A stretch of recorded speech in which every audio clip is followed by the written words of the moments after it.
Ma'am कैसी लगी movie ma'am?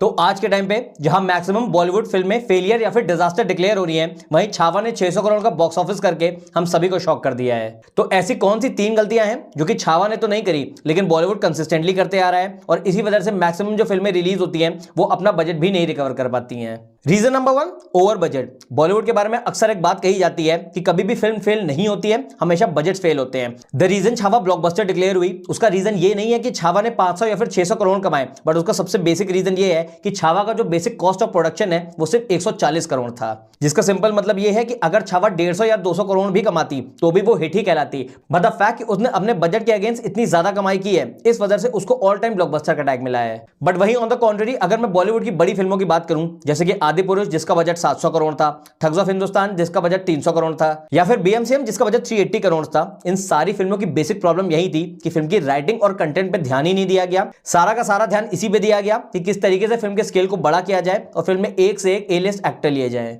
यही रीजन है कि ये फिल्में रिलीज हुई और आउटराइट डिजास्टर डिक्लेयर की गई, क्योंकि अगर इन फिल्मों का बजट कम होता तो एटलीस्ट ये फिल्में एवरेज या फिर बिलो एवरेज की कैटेगरी में आ सकती थी। बट अननेसेसरी पैसे बहाने के चक्कर में मेकर्स को बहुत बड़ा वाला लॉस झेलना पड़ा। इनफैक्ट पूजा एंटरटेनमेंट जिन्होंने बीएमसीएम प्रोड्यूस की थी, उनका तो एक ऑफिस तक बिक गया। Reason number 2, actors fees. मिसाल के तौर पे लास्ट ईयर एक फिल्म रिलीज हुई थी खेल खेल में, जिस फिल्म का बजट 100 करोड़ था।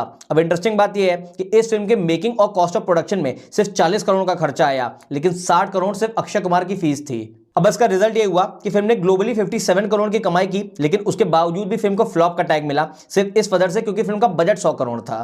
तो अगर यहां पे अक्षय कुमार की फीस इतनी ज्यादा ना होती और फिल्म अपनी बेसिक कॉस्ट यानी 40 करोड़ में बन गई होती, तो आज इस फिल्म का वर्डिक्ट हिट होता। वहीं ऑन द कॉन्ट्री, अगर मैं छावा की बात करूं तो फिल्म का मेकिंग कॉस्ट 140 करोड़ है, जिसमें विकी कौशल की फीस सिर्फ 10 करोड़ है। तो अब इस लिमिटेड फीस से सबसे बड़ा फायदा क्या हुआ कि फिल्म ने मिनिमम कॉस्ट में मैक्सिमम आउटपुट कमाया, और इस वजह से आज के टाइम में छावा हिट, सुपर हिट या ब्लॉकबस्टर नहीं बल्कि ऑल टाइम ब्लॉकबस्टर है। जिसके बाद आता है third and the biggest reason, जो कि है Bollywood remakes. Vikram Vedha, Jersey, baby John, Deva, ये सारी की सारी फिल्में या तो फ्लॉप या फिर डिजास्टर रही। और उसमें भी सबसे इंटरेस्टिंग बात यह थी कि बेबी जॉन और देवा के रिलीज से पहले वरुण धवन और शाहिद कपूर ने यह क्लेम किया था कि ये दोनों फिल्में रीमेक नहीं है, लेकिन रिलीज के बाद ये बात क्रिस्टल क्लियर हो गई कि दोनों ही एक्टर्स ने झूठ बोला था। वरुण धवन की बेबी जॉन थेरी फिल्म का रीमेक थी, वहीं शाहिद कपूर की देवा मुंबई पुलिस का रीमेक थी। तो ऐसे में मेकर्स को खुद सोचना चाहिए कि क्या पब्लिक छावा जैसी फिल्म पसंद करेगी जो कि एक ओरिजिनल वॉरियर की कहानी और उसके सैक्रिफाइस को सेलिब्रेट करती है, या फिर ऐसी फिल्में जो कि कैश ग्रैब यानी ट्राइड एंड टेस्टेड फॉर्मूला पे बनी होती है कि ये फिल्म साउथ में चली है तो फिर उसको बॉलीवुड में रीमेक कर देते हैं ताकि वो यहां भी चल जाए। इन सिंपल वर्ड्स, बॉलीवुड को आज के डेट में छावा जैसी फिल्में चाहिए जो कि क्लासेस और मासेस दोनों को सेटिस्फाई करें,